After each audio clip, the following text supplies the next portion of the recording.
जय राधा माधव कुंज बिहारी। जय राधा माधव कुंज बिहारी। जय गोपी वल्लभ गिरिवरधारी।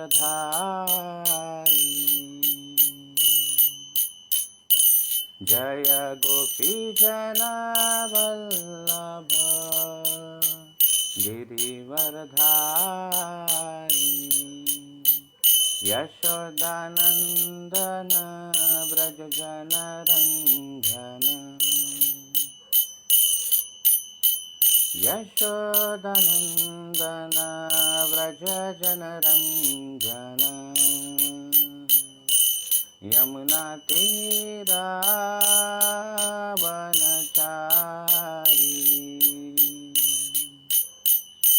यमुना तीरावनचारी। जय राधा माधव कुंज बिहारी। गोपीजन वल्लभ गिरिवरधारी। यशोदानंदन व्रज जनरंजन। यशोदानंदन व्रज जनरंजन। यमुना तीरावनचारी। जय राधा माधव कुंज बिहारी। गोपीजन वल्लभ गिरिवरधारी। यशोदानंदन व्रज जनरंजन। यशोदानंदन व्रज जनरंजन। यमुना तीरावनचारी। जय राधा माधव कुंज बिहारी। हरे कृष्णा कृष्ण कृष्ण हरे हरे। हरे राम राम राम हरे हरे। हरे कृष्णा कृष्ण कृष्ण हरे हरे। हरे राम राम राम हरे हरे। हरे कृष्णा कृष्ण कृष्ण हरे हरे। हरे राम राम राम हरे हरे। हरे कृष्णा कृष्ण कृष्ण हरे हरे। हरे राम राम राम हरे हरे। हरे कृष्णा कृष्ण कृष्ण हरे हरे। हरे राम राम राम हरे हरे। जय प्रभुपद प्रभुपद शिल प्रभुपद प्रभुपद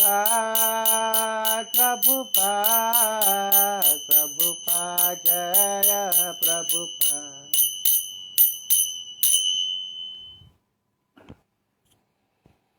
ओम नमो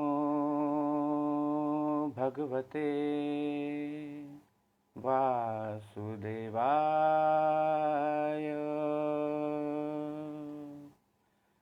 ॐ नमो भगवते वासुदेवाय।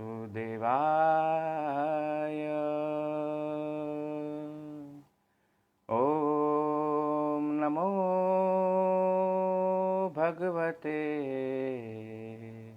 वासुदेवाय।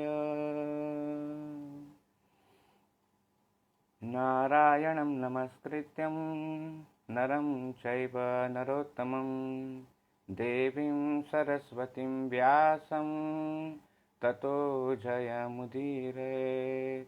नष्टप्रायेषु अभद्रेषु नित्यं भागवत सेवया भगवती उत्तमश्लोके भक्तिर्भवति नैष्ठिकी।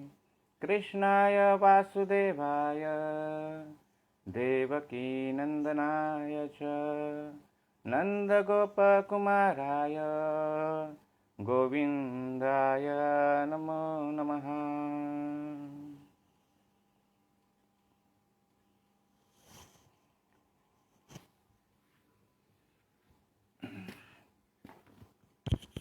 हरे कृष्णा। तो ऑनलाइन माध्यम से जुड़े सभी भक्तवृंदों का बहुत बहुत स्वागत है आज के इस साप्ताहिक श्रीमद् भागवतम वर्ग में। तो श्रीमद् भागवतम स्कंद छठा और अध्याय क्रमांक 1। अध्याय का शीर्षक है अजामिल के जीवन का इतिहास। श्लोक क्रमांक 28 और 29।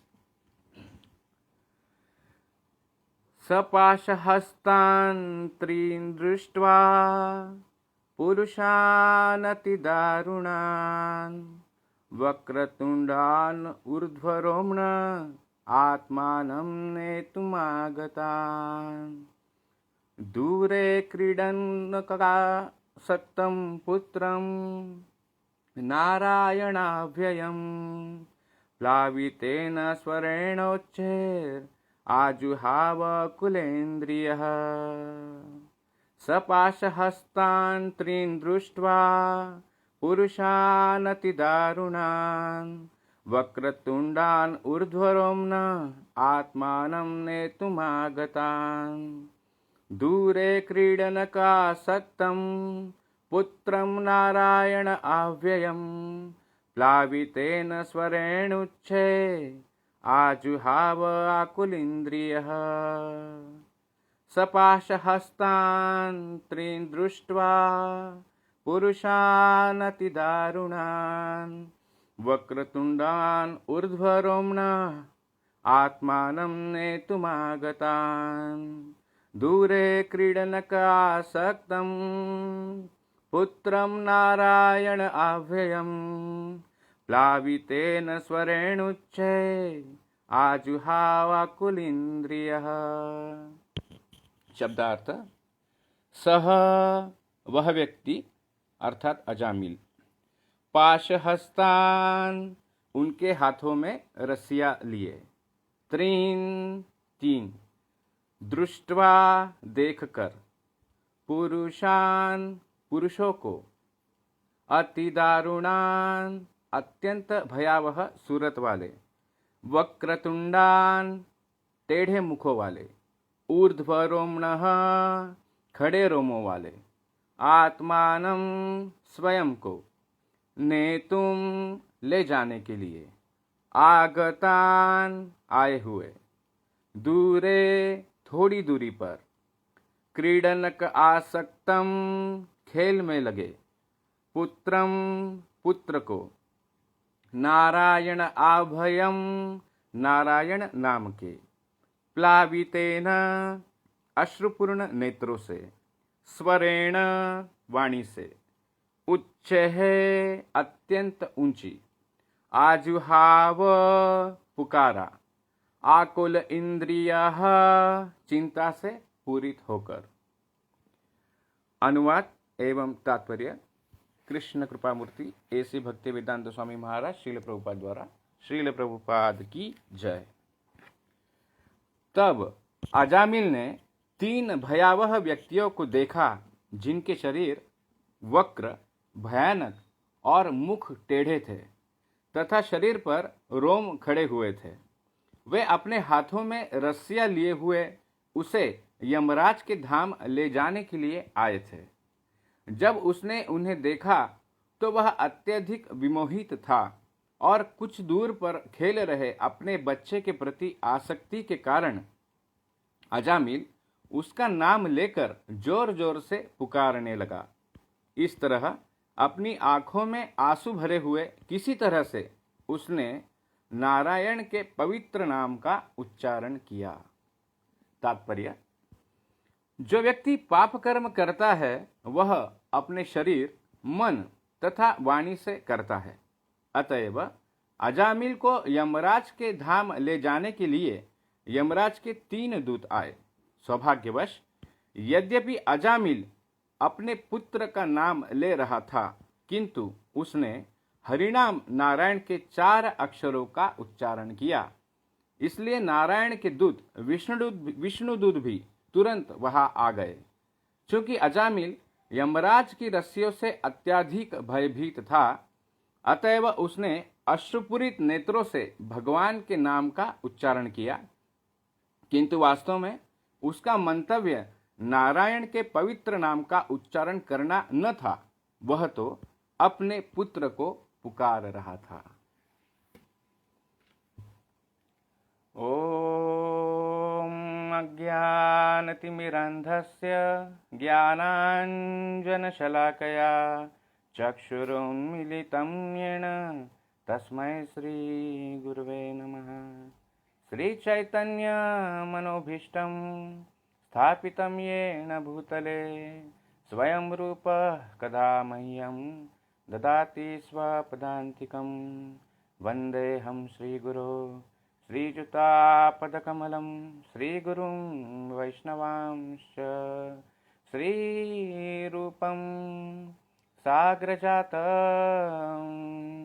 सहगण रघुनाथान्वितं तं सजीवं साद्वैतं सावधूतं परिजनसहितं कृष्णचैतन्यदेवं श्रीराधा कृष्णपादान् सहगण ललिता श्रीविशाखान्वितांश्च। नमो विष्णुपदाय कृष्णप्रेष्ठाय भूतले श्रीमते भक्तिवेदांत स्वामी इति नामिने। नमस्ते सारस्वते देवे गौरवाणी प्रचारिणे निर्विशेष शून्यवादी पाश्चात्य देशतारिणे। वंशाकल्पतरुभ्यश्च कृपा सिन्धुभ्यैव च पतितानां पावनेभ्यो वैष्णवेभ्यो नमो नमः। नमो महावदान्याय कृष्णप्रेम प्रदायते कृष्णाय कृष्णचैतन्य नामने गौरत्विषे नमः। पंचतत्वात्मकं कृष्णं भक्तरूपस्वरूपकं भक्तावतारं भक्ताख्यं नमामि भक्तशक्तिकं। हे कृष्ण करुणा सिंधु दीनबंधु जगतपते गोपेश गोपिकाकांत राधाकांत नमस्तुते। तप्त कांचन गौरांगी राधे वृंदावनेश्वरी वृषभानुसुते देवी प्रणमामि हरिप्रिये। जयतां सुरतां पंगो मम मंदोर्मतिर्गतिं मत्सर्वस्वं पदाम्भोजो राधा मदन मोहनो। जय श्री कृष्ण चैतन्य प्रभु नित्यानंद श्री अद्वैत गदाधर श्रीवासादि गौर भक्तवृंद। हरे कृष्णा कृष्णा कृष्णा हरे हरे, हरे राम राम राम हरे हरे।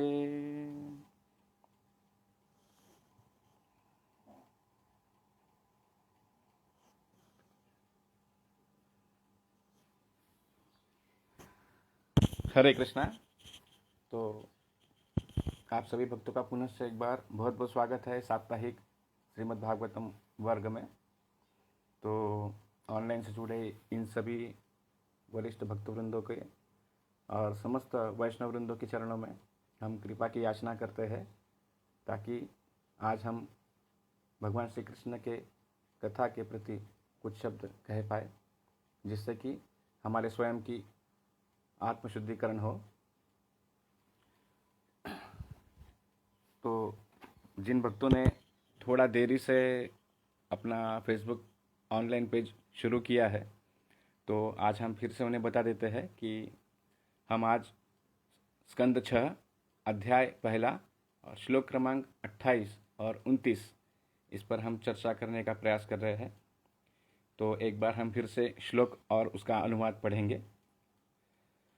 सपाशहस्तान् त्रीन् दृष्ट्वा पुरुषान् अतिदारुणान् वक्रतुण्डान् व ऊर्ध्वरोम्ण आत्मानं नेतुमागतान् दूरे क्रीडनक आसक्तं पुत्रं नारायणाभयं प्लावितेन स्वरेणुच्चै आजुहावाकुलिन्द्रियः। अनुवाद। तब अजामिल ने 3 भयावह व्यक्तियों को देखा, जिनके शरीर वक्र, भयानक और मुख टेढ़े थे तथा शरीर पर रोम खड़े हुए थे। वे अपने हाथों में रस्सियां लिए हुए उसे यमराज के धाम ले जाने के लिए आए थे।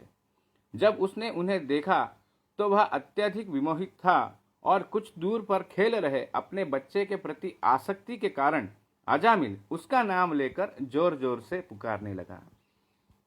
इस तरह अपनी आंखों में आंसू भरे हुए किसी तरह से उसने नारायण के पवित्र नाम का उच्चारण किया।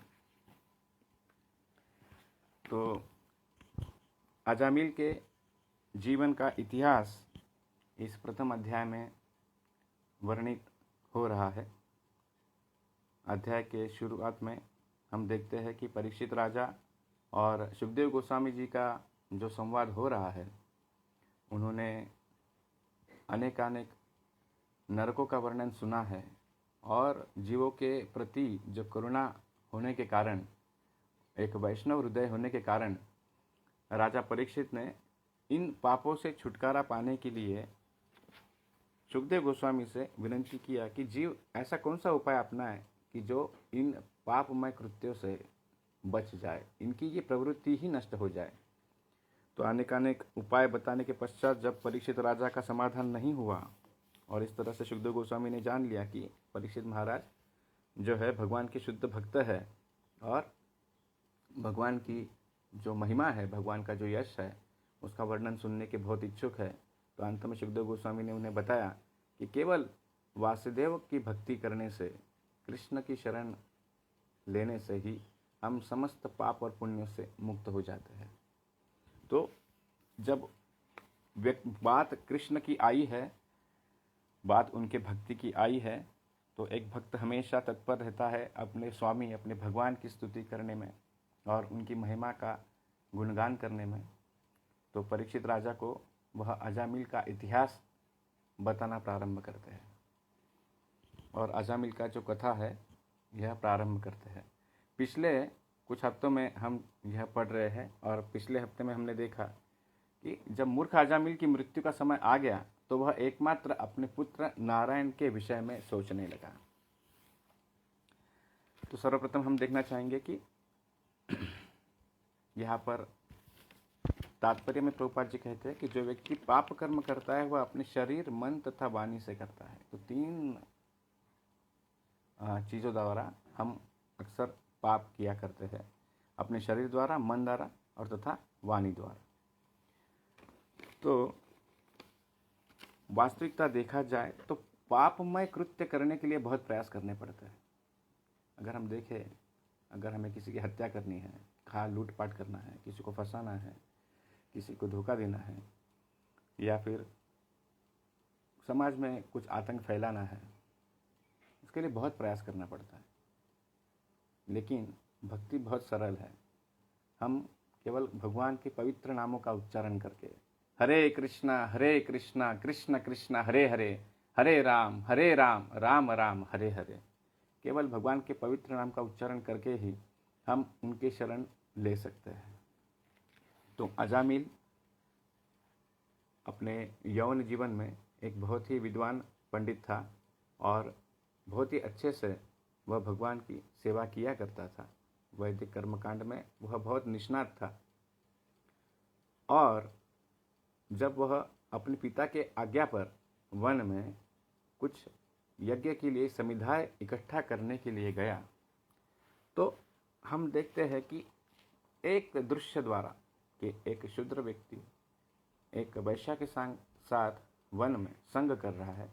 केवल एक दृश्य देखने के पश्चात उसके मनःपटल पर वह प्रसंग चिन्हित हो गया और उस पर बारंबार विचार करने से उसकी जो पुण्यमय कृत्य है, उसकी जो सेवा है, वो धीरे धीरे छूटने लगी और वह पाप कर्मों में लिप्त होने लगा।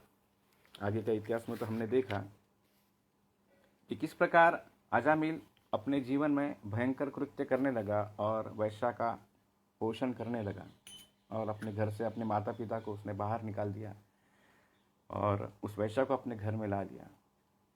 आगे हमने आपको पिछले बार प्रवचन में बताया था कि धीरे धीरे करते अजामिल के 10 पुत्र हुए। जब अजामिल का 10वां पुत्र हुआ उस वक्त कृष्ण की कृपा कहो या वैष्णव की अहेतु की कृपा कहो, कुछ वैष्णव का उनके घर आगमन हुआ। उस वक्त अजामिल अपने घर पर मौजूद नहीं था। जब अजामिल की वैश्या पत्नी ने देखा कि कुछ साधु अपने घर आए और उन्होंने कहा कि अजामिल तो घर नहीं है और जिस ब्राह्मण के घर की तलाश में आप आए हो, अब उन्होंने अपने सारे वैदिक कृत्य त्याग दिए हैं। तो साधुओं ने उनके घर कोई भिक्षा नहीं मांगी, वह तो केवल उन्हें एक उपदेश देकर गए कि अपने सबसे छोटे पुत्र का नाम नारायण रखिए और वो वहाँ से चल दिए। आज कुछ बातों पर हम यहाँ पर चर्चा करने का प्रयास करेंगे। सर्वप्रथम यह कि जिस प्रकार व्यक्ति का उम्र, जब उसका आयु बढ़ते जाती है, साथ ही साथ उसकी जो आसक्तियाँ है वह भी बदलते जाती है। जैसे हम देखते हैं कि घर में अगर कोई 1-2 वर्ष का शिशु है, वह खेलता कूदता रहता है यहाँ पर, तो उसकी आसक्ति केवल खेलने कूदने में और मौज मस्ती में रहती है। अपने मित्र आसपास के और उनके साथ वह खेलता है। उसे सिर्फ 2-3 समय पर जब भी उसे भूख लगती है तो खाने के लिए कुछ मिल जाए, उसके बाद वह दिन भर सिर्फ खेलने के लिए प्रवृत्त रहता है, अपने मित्रों में वह व्यस्त रहता है। जैसे ही वह थोड़ा सा बड़ा होने लगता है, जब वो थोड़ा सा किशोरवयीन अवस्था में आता है, तो यही आसक्ति जो है धीरे धीरे उसकी पढ़ाई की ओर या अन्य अलग कलाओं की ओर उसकी बढ़ती जाती है। जब थोड़ा युवा अवस्था में आता है और उसका जब यथोचित विवाह का समय आता है, तो वह अपनी पत्नी की ओर आकर्षित होता है। फिर जब वो थोड़ा सा आगे और थोड़ा सा बढ़ जाता है, जब उसकी संतानें होती हैं, तो वह अपने संतानों की ओर आकर्षित होता है। अगर देखा जाए तो बुढ़ापे तक व्यक्ति किसी न किसी अपने आप्तजनों में या किसी वस्तु में यह बढ़ते आसक्त होते जाता है और हर समय उसका जो आसक्ति होता है वह बदलती जाती है। जैसे अगर हम घर में देखेंगे, जो अपने जो दादाजी होते हैं वो अपने पोतों को बहुत, पोता या पोती जो भी रहते हैं उन्हें बहुत प्रेम करते हैं। तो इस प्रकार दिन प्रतिदिन हर व्यक्ति का आसक्ति जो है बढ़ते जाता है और बदलते भी जाता है, और यही संसार है। तो यहाँ पर हम देखते हैं कि अजामिल जो है, इसे अब 10 पुत्र हो चुके थे। तो जब अजामिल का आयु 88 वर्ष का था, उस वक्त उसका सबसे छोटा पुत्र केवल 5 वर्ष का था और उस बच्चे के प्रति नारायण जो उसका नाम था, उसके प्रति अजामिल का बहुत आसक्ति था। तो देखिए, जब साधु अजामिल के घर पधारे तो उन्होंने उनसे कोई भिक्षा स्वीकार नहीं किया, उन्होंने कोई माधुकरी भापर नहीं की। वह आए और केवल उपदेश देकर गए कि आपके सबसे छोटे पुत्र का नाम आप नारायण रखिए, और इतना कहकर वह वहां से चल दिए। जब अजामिल घर लौटा और अपनी पत्नी के साथ में जब उसने वार्ता किया तो उसे पता चला कि कुछ वैष्णव साधु उनके घर आए थे और घर आकर उन्होंने कोई भिक्षा भी नहीं मांगी और केवल इतना कहा कि अपने छोटे पुत्र का नाम नारायण रखिए। तो दोनों बड़े असमंजस में पड़ गए। सोचे कि ऐसा कैसा हुआ कि कोई वैष्णव साधु हमारे घर आए और कोई भिक्षा भी नहीं मांगी और केवल इतना कह कर गए कि अपने छोटे पुत्र का नाम नारायण रखिए। तो ये व्यवहार उन्हें थोड़ा सा बेतुका लगा। सोचे कि क्या फ़र्क पड़ता है, ठीक है, आप कह दिया है नारायण तो नारायण राम रख लेते हैं।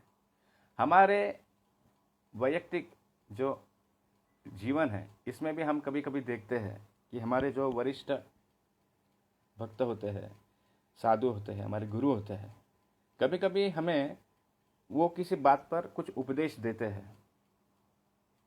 कुछ समय के लिए हमें उनके उपदेश बेतुके लगते हैं, ऐसे लगते हैं कि ये हमारे विरोध में यह कह रहे हैं, या वह जो उनका उपदेश होता है, जो उनका हमें जो सलाह होती है, वह हमें ऐसे लगता है कि ये मेरे जीवन के लिए गलत है या फिर इससे मेरा नुकसान हो सकता है। कई बार हमारे जीवन में ऐसा होता है। किंतु जब वरिष्ठ साधु या वरिष्ठ वैष्णव या गुरु महाराज जब हमें ऐसा उपदेश देते हैं तो उसका जो फल है वह बहुत ही सुंदर होता है। तो एक नम्र भक्त होने के नाते, एक शिष्य होने के नाते हमने उनके उपदेशों को यथारूप ग्रहण करना चाहिए।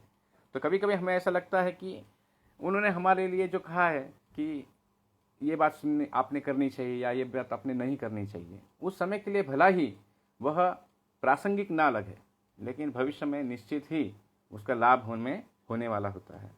तो यहाँ पर अजामिल ने सोचा कि ठीक है, जब साधु ने कहा है कि अपने छोटे बच्चे का नाम नारायण रखें तो क्या फ़र्क पड़ता है, नारायण ही रख देते हैं। तो अब यहाँ पर प्रश्न यह उपस्थित किया जा सकता है कि 10वें पुत्र का नाम ही नारायण क्यों रखा। अगर अजामिल का उद्धार कर मतलब उद्धार करना है यह सोचकर ही अगर वैष्णव साधु आए थे तो फिर पहले या दूसरे पुत्र का नाम नारायण क्यों नहीं रखा गया। तो यहाँ पर आचार्य समझाते हैं कि साधुओं को उसका पूरा कुंडली पता था, क्योंकि जो वैष्णव होते, साधु होते हैं, उनको इस बात का भली भांति ज्ञान होता है और भगवान के शुद्ध भक्त होने के कारण उन्हें जो है अनेक शक्तियाँ, सिद्धियाँ भी प्राप्त होती है। तो उन साधुओं ने देखा कि ऐसे जो अजामिल का जो जीवन है तो आगे चल के भविष्य में इसे 10 पुत्र होने वाले हैं, और फिर उन्होंने सोचा कि अगर हम पहले या दूसरे पुत्र का नाम ही अगर उन्हें भगवान का सुझा देंगे तो अंत तक आने तक जो 10वां पुत्र रहेगा तो निश्चित ही उसका नाम वो कुछ, जैसे हमने पिछली बार चर्चा किया, पप्पू, मुन्ना, राजू, ऐसा कुछ रख देता। तो एक सही समय का जो प्रतीक्षा यह साधु लोग कर रहे थे। तो इस प्रकार उन्होंने अपने 10वें पुत्र का नाम नारायण रखने को कहा और ऐसा कहकर वो वहाँ से चल दिए। अब देखिए, जो वैष्णव साधु होते हैं, या हम इतिहास में भी देखेंगे तो ऐसे कई प्रसंग हैं कि जो भगवान की शुद्ध भक्त होते हैं वह हमारे आसक्ति को भगवान की सेवा में लगाते हैं, उसमें लगाने का प्रयास करते हैं। उदाहरण के तौर पर हम देखेंगे कि ध्रुव महाराज जो है वह अपने पिता राजा उत्तानपाद की गोद में बैठने का प्रयास कर रहा था और वहाँ पर उनके सौतेले भाई पहले से ही मौजूद थे जो उनकी एक जगह पर बैठे हुए थे, और रानी सुरुचि वहाँ पर उपस्थित थी। जब उन्होंने देखा कि वह गोद में बैठने के प्रयास में निष्फल हो रहे हैं तो अपने पिता और माता की तरफ वह बारी बारी से देख रहे थे कि वह सहायता करे गोद में उठाने के लिए, लेकिन सुरुचि जो है अपने कटु वचनों से ध्रुव महाराज को अपमानित कर देती है। उनसे कहती है कि यदि तुम्हें इस राजा उत्तानपाद के गोद में बैठना है तो आपको मेरे गर्भ से जन्म लेना होगा। तो ध्रुव महाराज यह अपनी माता की ओर देख रहे हैं, पिता की ओर देख रहे हैं। पिता निशब्द है, कुछ कह नहीं रहे हैं। माता ने तो अपमान कर दिया है। देखिए, कभी कभी क्या होता है कि हमारे सामने किसी व्यक्ति का अपमान होता है या उसे कुछ कहा जाता है और हम वह व्यक्ति जिसने अपमान किया है वह गलत होते हुए भी हम कुछ कह नहीं पाते, हम निशब्द होते हैं, सिर्फ सुनते हैं। तो हम सोचते हैं कि अपमान तो उसने किया है, मैंने नहीं किया है, तो इसका जो दोष है मुझे कुछ नहीं लगेगा। लेकिन अगर देखा जाए तो जिस व्यक्ति ने कुछ नहीं कहा है, जब यह जानकर भी कि जिस व्यक्ति ने अपमान किया है वह गलत है, तो वह व्यक्ति भी उतना ही दोषी होता है, क्योंकि उसका अधिकार होने पर भी अगर वह कुछ नहीं कह रहा है तो उसका जो त्रास है, उसकी जो तकलीफ है वो ज़्यादा पीड़ादायक होती है। तो ध्रुव महाराज जो है यह अपमान को सहन नहीं कर सके कि अपने पिता होते हुए भी उन्होंने सुरुचि से कुछ नहीं कहा और सुरुचि ने तो अपमान ही कर दिया था। और इस प्रकार वह अपनी माता के पास आए और उन्होंने कहा कि मेरा क्या दोष है, ये मुझसे क्या हुआ कि मुझे अपने पिता के गोद में नहीं बैठने दिया। और माता ने कहा कि बेटा, आप मेरे गर्भ से उत्पन्न हुए हो, बस यही तुम्हारा दोष है। माता सुनीति ने उनसे ऐसा जब कहा तो ध्रुव महाराज सोच में पड़ने लगे कि अब जो है मुझे इससे भी श्रेष्ठ पद चाहिए। तो देखिए, वो अपनी माता के आज्ञा पर आगे हम देखते हैं कि मधुवन की तरफ, वन की तरफ वो जा रहे हैं भगवान को खोजने के लिए, उन्हें प्रसन्न करने के लिए और अपनी इच्छा को पूर्ण करने के लिए। तो बड़े गुस्से में वो घर से निकले हैं और रास्ते में उन्हें भगवान के परम भक्त नारद मुनि का दर्शन होता है।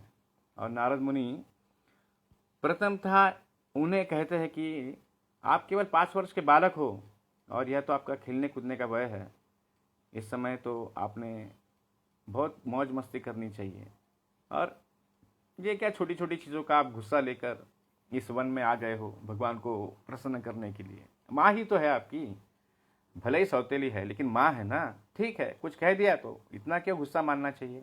इस प्रकार से बहुत देखना चाह रहे थे कि ध्रुव का निश्चय कितना दृढ़ है। और इस प्रकार उन्होंने पहले उस मार्ग से प्रवृत्त करने का प्रयास किया। वो देखना चाह रहे थे कि ध्रुव महाराज जो एक क्षत्रिय पुत्र है, क्या उनमें वह क्षात्र तेज अभी भी उतना ही है या वह समझाने से मान जाएगा और अपने इरादों से, अपने निश्चय से परावृत्त हो जाएगा। लेकिन जब ध्रुव ने कहा कि नहीं, आपकी ये जो बातें हैं ये मैं अपने हृदय में धारण नहीं कर सकता हूँ, ये सुनने में बहुत अच्छी लग रही है, लेकिन मेरा तो एक ही लक्ष्य है कि किसी भी प्रकार नारायण की प्रसन्नता, क्योंकि वही मेरी इच्छा को पूर्ण करेंगे। और जब नारायण की प्रसन्नता की इच्छा जब नारद जी ने देखी, तब उन्होंने उनका जो गुस्सा है, उनका जो स्वभाव है, वो जो क्षत्रिय उनका तेज है, वो जो गुस्सा है, उसे उन्हें नारायण की भक्ति में लगा दिया। और फिर हम आगे देखते हैं कि 6 महीने में उन्होंने भगवान को प्रसन्न कर लिया। देखिए, ब्राह्मण जो होते हैं यह क्षमाशील होते हैं, वो हमेशा समाज में हर एक के प्रति करुणामय होते हैं और क्षमाशील होते हैं। किंतु क्षत्रिय जो है वह वीर होते हैं और साथ ही साथ वह धर्म की रक्षा के लिए हमेशा तत्पर होते हैं। तो ध्रुव महाराज की जो क्वालिटी है कि क्षत्रिय होने के नाते तो उन्हें गुस्सा आना, क्रोध आना, ये तो साहजिक है, किंतु यह क्रोध को नारद मुनि ने भगवान की भक्ति में प्रयोग किया।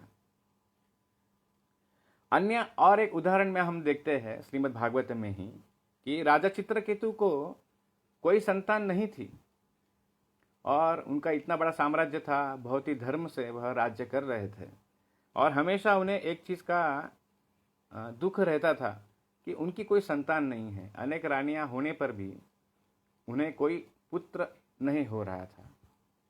तो एक दिन जब उनके राज दरबार में अंगिरा मुनि उपस्थित हुए तो उन्होंने उनकी भली भांति सेवा की, उन्हें प्रसन्न किया और उसके बाद उन्होंने अंगिरा मुनि से विनती की कि कृपया मुझे एक पुत्र रत्न का आप आशीर्वाद दें, क्योंकि मेरे इस राज्य का आगे उत्तराधिकारी कोई नहीं है और मुझे पुत्र की बहुत लालसा है। अंगिरा मुनि इन्होंने देखा कि वह अपने पुत्र के प्रति बहुत आसक्त है, उन्हें पुत्र की बहुत लालसा है। अब इस आसक्ति को ही वह भगवान की सेवा में लगाने का प्रयास कर रहे हैं। तो वह कह रहे हैं उनसे कि हे राजन, ठीक है, मैं तुम्हें आशीर्वाद देता हूँ कि आपको जल्द ही पुत्र रत्न होगा, लेकिन अब ये जो लेकिन शब्द है ये बड़ा महत्वपूर्ण है। जब व्यक्ति कोई इच्छित वस्तु जब प्राप्त करता है तो वह आगे क्या होगा यह सुनने के अवस्था में नहीं होता है। तो जैसे उन्होंने सुना चित्रकेतु राजा ने कि पुत्र रत्न होगा तो वो बहुत ही आनंद में विभोर हो गए। तो आगे जैसे ही अंगिरा मुनि कह रहे कि लेकिन वह आपके हर्ष और शोक का कारण बनेगा। तो जैसे ही यह सुना तो राजा का इतना ध्यान नहीं गया उस बात पर। उन्होंने कहा ठीक है, देखो पुत्र होगा तो हर्ष होगा ही, और रही बात शोक की तो क्या होगा, वह अपनी बाल लीलाओं से बहुत नटखट होगा और मेरी बात नहीं मानेगा, और चलो ठीक है वह अच्छे चरित्र का नहीं निकलेगा, लेकिन चलता है, कम से कम मुझे एक पुत्र होगा। यह खुशी उसे बहुत ज़्यादा इस आनंद में वह आसक्त हो गया था। लेकिन परिणाम क्या हुआ, जैसे ही चित्रकेतु राजा को पुत्र रत्न प्राप्त हुआ, जिस रानी के गर्भ से वह उत्पन्न हुआ, तो अन्य जो रानियां हैं वह ईर्ष्यावश वह सोचने लगी कि अब यह जो पुत्र है यह आगे चलकर तो राजा बनेगा ही, लेकिन इसकी जो माँ है वह महारानी बनेगी और हमें अब उनकी दासियाँ कहकर संबोधित किया जाएगा। तो उन रानियों ने आगे षड्यंत्र रचा और उस पुत्र को ही विष देकर मार दिया। और इस प्रकार चित्रकेतु जो राजा है उसे इस भौतिक जीवन का ज्ञान हुआ कि यहाँ पर व्यक्ति सुख की खोज में हमेशा लगा रहता है, किंतु वास्तविक सुख तो केवल भगवान की सेवा करने में ही है। तो ये दूसरे उदाहरण के द्वारा हम देख सकते हैं कि एक साधु व्यक्ति, एक वैष्णव हमारी आसक्ति को किस तरह भगवान की सेवा में मोड़ते हैं। एक उदाहरण हम और देखना चाहेंगे श्रील प्रभुपाद जी का। श्रील प्रभुपाद जी जब अमेरिका में प्रचार कर रहे थे तो एक बात उन्होंने बहुत अच्छा देखा कि जो अमेरिकन लोग होते हैं वो सारी चीज़ें जो है बहुत भव्य तरीके से करते हैं। हर चीज़, कोई भी पार्टी हो, कोई भी फंक्शन हो, कोई भी चीज़ करना है तो एकदम ताम झाम में बहुत सारा खर्चा करके उनका वह टेंडेंसी होता है कि जो भी चीज़ करना है यह हमें बड़े ही धूमधाम से करना है। तो प्रभुपाद जी ने देखा कि अमेरिकन लोगों की यह आसक्ति है कि वह छोटे से छोटे कार्यक्रम को भी बड़े स्वरूप में करने का प्रयास करते हैं। तो उन्होंने इस आसक्ति को भगवान श्री जगन्नाथ जी की रथ यात्रा निकालकर उसमें उनका जो आसक्ति है रूपांतरित कर दिया। और हम रिजल्ट देखते हैं कि अमेरिका की सड़कों पर उसके बाद भव्य श्री जगन्नाथ जी की रथ यात्रा निकलने लगी और हजारों लोग उस रथ यात्रा में सम्मिलित होने लगे। खूब मात्रा में, प्रचुर मात्रा में वहाँ पर जो है प्रसाद बनने लगा। उस रथ यात्रा के दौरान प्रसाद वितरित होने लगा और बहुत ही सुंदर तरीके से उस रथ यात्रा का प्रभुपाद जी ने पूरे अमेरिका में प्रचार किया और उन लोगों के आसक्तियों को भगवान की सेवा में लगाया। तो ऐसे होता है वैष्णव। इस उदाहरण में ही हम और देखेंगे कि जब राजा बलि के यहाँ पर भगवान श्री विष्णु अपने वामन अवतार में भिक्षा मांगने के लिए जब उपस्थित हुए और उन्होंने राजा बलि से 3 पग भूमि का दान मांगा।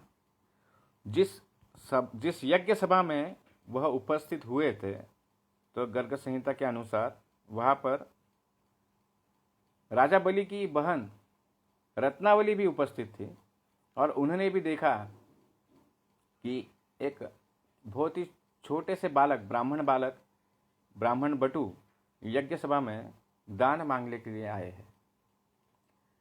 तो उनका स्वरूप देखकर वह बहुत ही मोहित हो गई और उनके अंदर वात्सल्य भाव निर्माण हुआ, एक मातृ प्रेम उनके हृदय में प्रकाशित हुआ और उन्होंने इच्छा की कि काश इतना सुंदर बालक मेरा पुत्र होता तो मेरा कितना सौभाग्य होता। और इस प्रकार वह वामन देव के स्वरूप पर अपना मन एकाग्र करने लगे।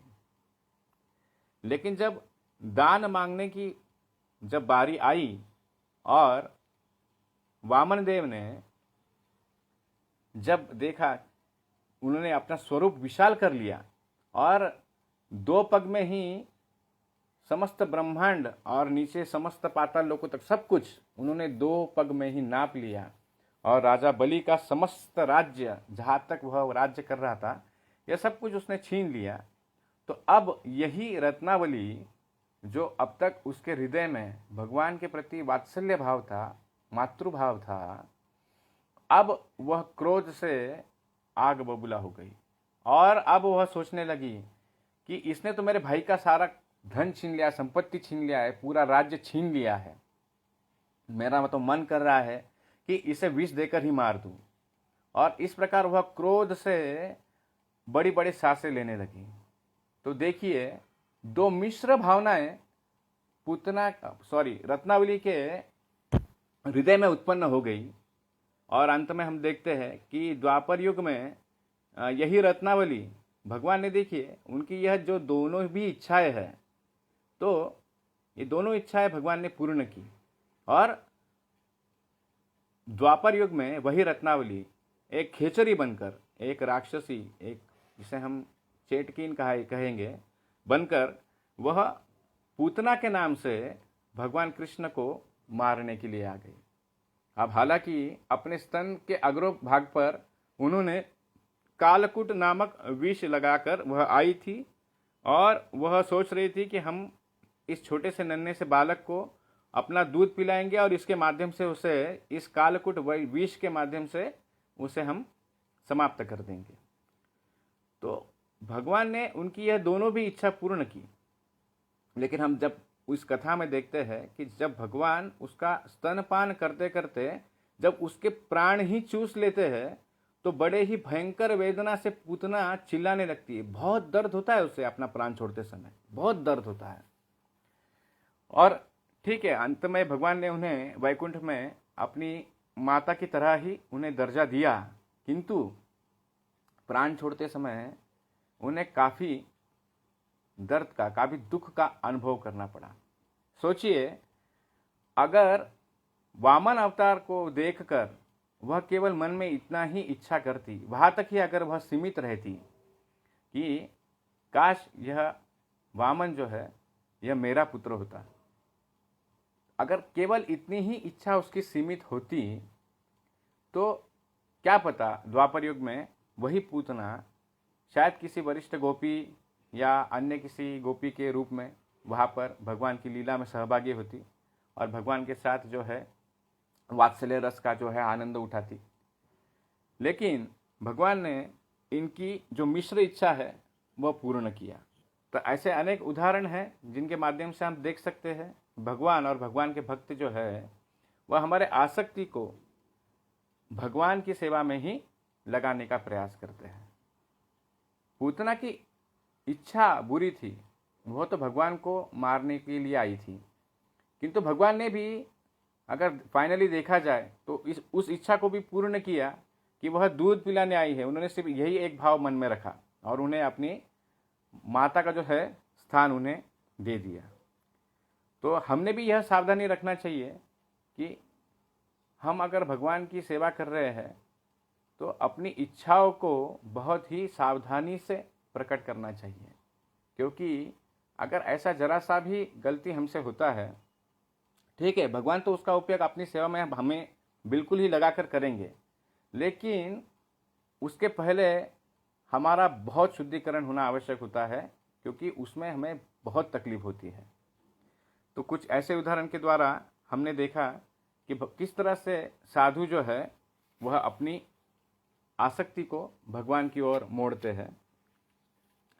आज के श्लोक में हम वर्णन देख रहे हैं कि यमराज के 3 दूत वहाँ पर आए हैं और उनके शरीरों का वर्णन यहाँ पर किया गया है कि वह दिखने में बड़े भयानक होते हैं, उनके मुख टेढ़े होते हैं और उनके शरीर पर जो है उनके जो रोम होते हैं, जिसे हम लव कहते हैं, हमारे शरीर के ऊपर जो बाल रहते हैं खड़े होते हैं उनके, और उनके हाथ में पाश होता है, रस्सियाँ होती है, और उस पास में वह हमारे प्राणों को बद्ध करते हैं और खींचकर यम जो मृत्यु के देवता है उनके यहाँ पर ले जाने का वहाँ से प्रयोजन करते हैं। तो प्रभुपाद जी कहते हैं कि जो व्यक्ति पाप कर्म करता है वह अपने शरीर, मन तथा वाणी से करता है। तो यहाँ पर शरीर, मन और वाणी से पाप करने के कारण, इसे पाप कर्म करने के कारण यहाँ पर 3 यमदूत उपस्थित हुए। तो यहाँ पर जब अजामिल नारायण का नाम लेता है तो वहाँ पर 4 विष्णुदूत उपस्थित हुए। तो 4 विष्णुदूत, इसलिए कोई सोचेगा कि 3 यमदूत तो 4 विष्णुदूत क्यों आए? तो नारायण, 4 शब्द, नारायण, बस ये 4 शब्द, और इस 4 शब्द के कारण 4 विष्णुदूत वहां पर उपस्थित हुए। तो आचार्य समझाते हैं हमें कि वहां पर जब साधुओं ने अजामिल को अपने पुत्र का नाम नारायण रखने के लिए कहा, तो नारायण ही क्यों कहा? क्योंकि अपने पूर्व जीवन में जब वह युवा अवस्था में था तब वह नारायण की सेवा करता था, और एक कट्टर ब्राह्मण होने के नाते हर कोई ब्राह्मण व्यक्ति नारायण की सेवा करता है। तो उसी प्रकार अजामिल के हृदय में कहीं ना कहीं नारायण के प्रति एक प्रेम भावना थी, कहीं ना कहीं वह भावना दबी हुई थी, और इन साधुओं ने वो नारायण नाम रखकर उसका उद्धार कर दिया। तो इस प्रकार अजामिल जो है अपने अंतिम समय में जब उसने देखा कि यम के दूत अब आ गए हैं, तो स्वाभाविकता व्यक्ति क्या करता है कि जब उसको अपने प्राण निकलने होते हैं तो वह सोचता है कि अब मेरी कोई रक्षा करे, और फिर वह अपना जो रिश्तेदार है, अपना परिवार जो है, इन सब का वह उनके बारे में विचार करने लगता है। सोचता है कि इनमें से कोई आए और मुझे बचा ले, यह जो कठिन समय मुझ पर आया है, जो मेरे प्राण अब निकलने को है, तो इस प्रकार अगर यह मेरी सहायता कर लेंगे तो कुछ दिन मैं और जी लूँगा। और फिर वह उनके प्रति सोचने लगता है, और आसपास अगर हमारे बेटे बेटी जो भी मौजूद है उन्हें बुलाने का प्रयास करता है। तो ठीक उसी तरह अजामिल ने भी अपने मृत्यु के समय पर जो बच्चा बाहर खेल रहा था तो उसने जोर से आवाज़ लगाई, और इस प्रकार नारायण का उच्चार करके उन्होंने उसे आवाज़ दिया।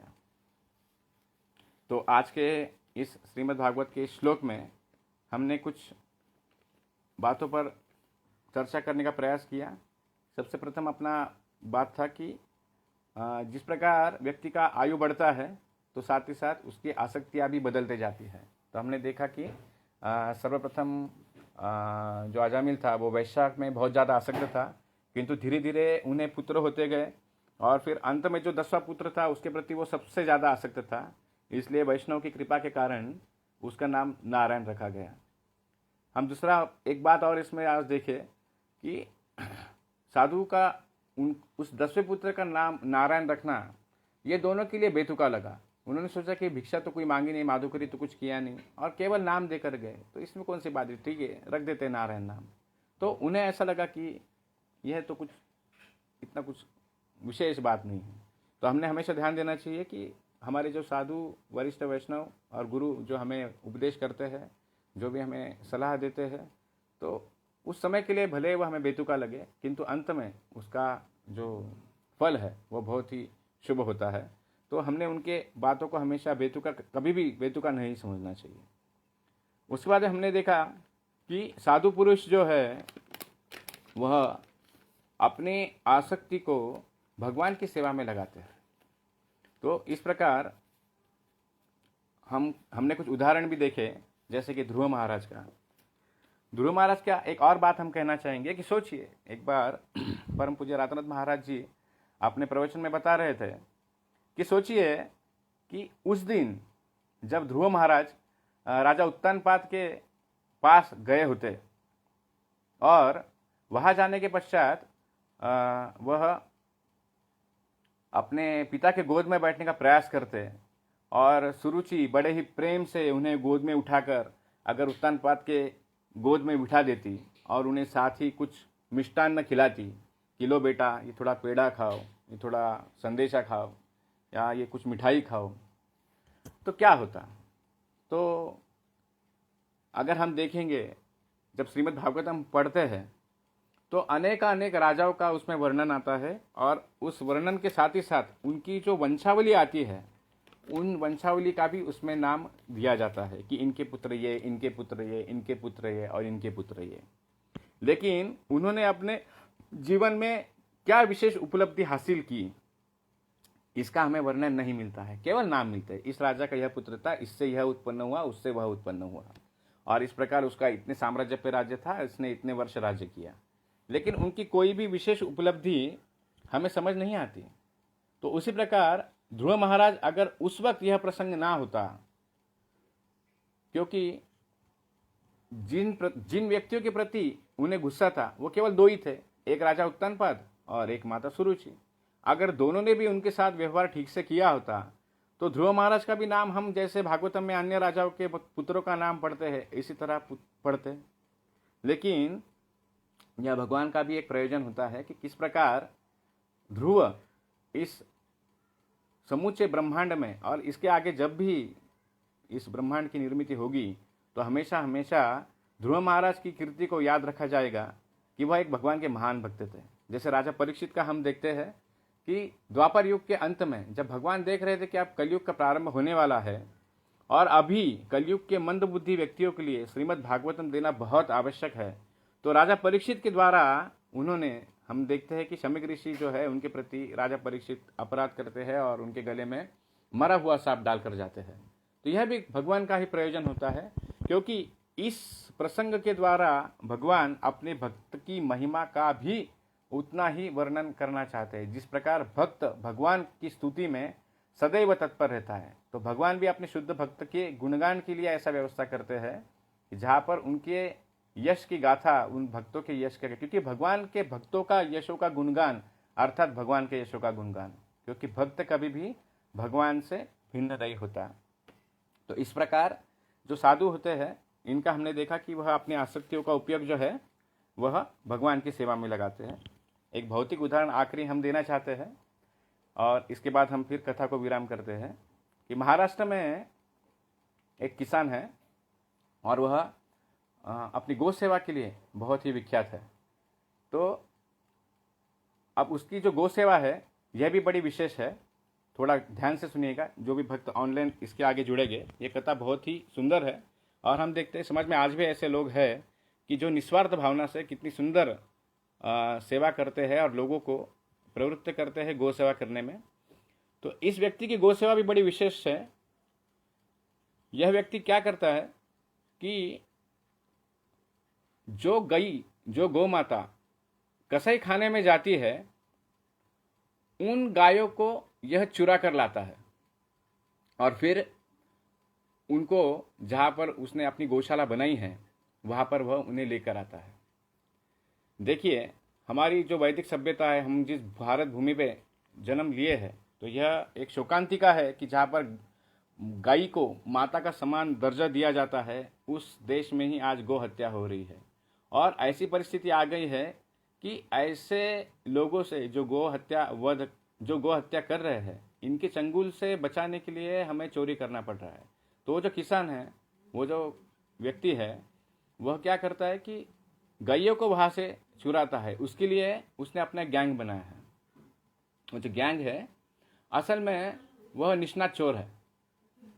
अब देखिए उस व्यक्ति ने क्या किया है, इन सारे चोरों की टोली को इकट्ठा किया और उन्हें किस चीज़ में लगा दिया, तो गैयों की चोरी करने में। वो भी कौन सी गैया, जो केवल कसाई खाने में गई हुई है। अब वो जो चोर है उन्हें नहीं पता कि उनके हाथ से तो कितना बड़ा सेवा हो रहा है, गौ सेवा, उनको इसके बदले में थोड़ा सा धन मिल जाता है। तो वह व्यक्ति इन लोगों के माध्यम से कसाई खानों से गाय चुरा कर लाते हैं और उस गौशाला में लाकर रखते हैं, और यह व्यक्ति बड़े प्रेम से उन गैयों की सेवा करते हैं। आज उनके गौशाला में 40,000 से भी ज़्यादा गाय है। और विशेष बात यह है कि हमें एक गाय की सेवा करने में बड़ी परेशानी होती है, तो कोई सोचेगा कि 40,000 गायों का सेवा कैसा होता होगा। तो देखिए अभी हम जो चर्चा कर रहे थे कि जो साधु होता है वह हमारी आसक्तियों को भगवान की सेवा में लगाने का प्रयास करता है। देखिए इस व्यक्ति ने क्या किया है कि सोचा कि ऐसे गायों की सेवा करने के लिए निस्वार्थ व्यक्ति चाहिए, जो बड़े निस्वार्थ भाव से गायों की सेवा करें और निरंतर करते रहें। हम जैसे लोग 1-2 दिन जाकर गाय की सेवा कर सकते हैं, वहाँ पर बैठ सकते हैं, अपना समय बिता सकते हैं, लेकिन अगर हमें कहा जाएगा कि तुम्हें रोज़ गायों की सेवा करना है तो हमसे नहीं होगा, क्योंकि हमारा उतना डेडिकेशन नहीं होता है। लेकिन इस व्यक्ति ने सोचा कि हमें ऐसे व्यक्ति चाहिए जो पागलों की तरह इस गाय की सेवा करे अनकंडीशनली। तो उन्होंने क्या किया,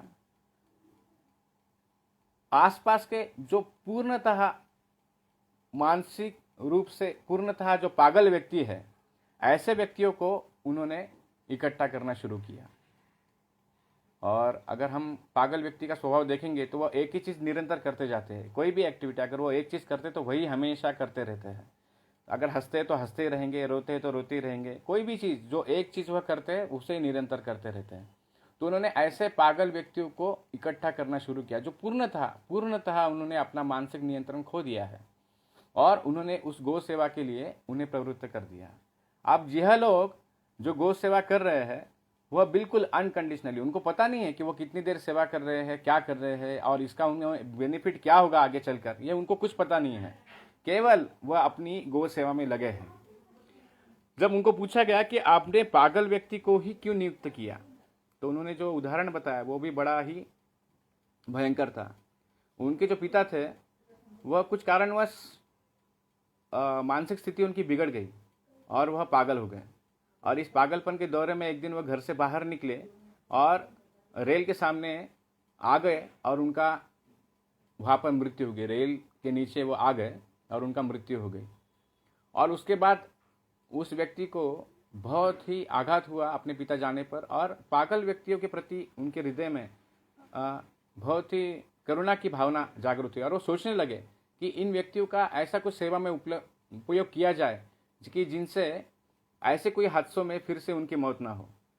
तो हम देखते हैं कि ऐसे व्यक्तियों को वह गाय की सेवा में लगाने लगे। और हम धीरे धीरे देखते हैं कि जब वह गौ सेवा करने लगे तो गौ सेवा करते करते कुछ पागल तो ऐसे थे कि वो गौ सेवा करते करते ही ठीक हो गए।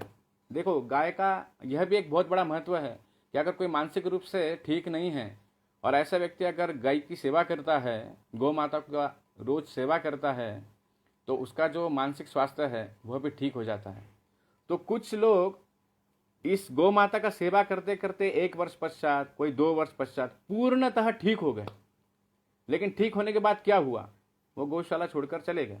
अब सोचिए कि जब वो पागल थे तब सही थे, या जब अब वो सामान्य रूप में आए और वहां से चले गए, ये सही था। तो कहने का तात्पर्य यह है कि एक साधु व्यक्ति हमेशा अपनी आसक्तियों को भगवान की सेवा में लगाने का प्रयास करता है। ये तो हमारे भारत के गवर्नमेंट की क्या कहते हैं कि हम ये निकम्मापन कहा जाएगा कि आज वह व्यक्ति जो इस प्रकार से गौ सेवा कर रहा है, तो पिछले कुछ सालों से वह कोर्ट में केस लड़ रहा है।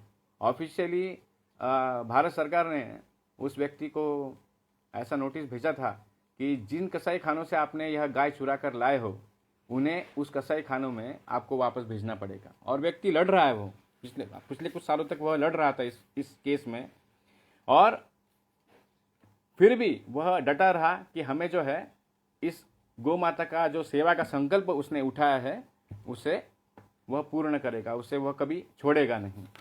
तो इस प्रकार आज हम अपनी कथा को यहाँ पर विराम देते हैं। ग्रंथराज श्रीमद् भागवतम की जय। श्रील प्रभुपाद की जय। हरे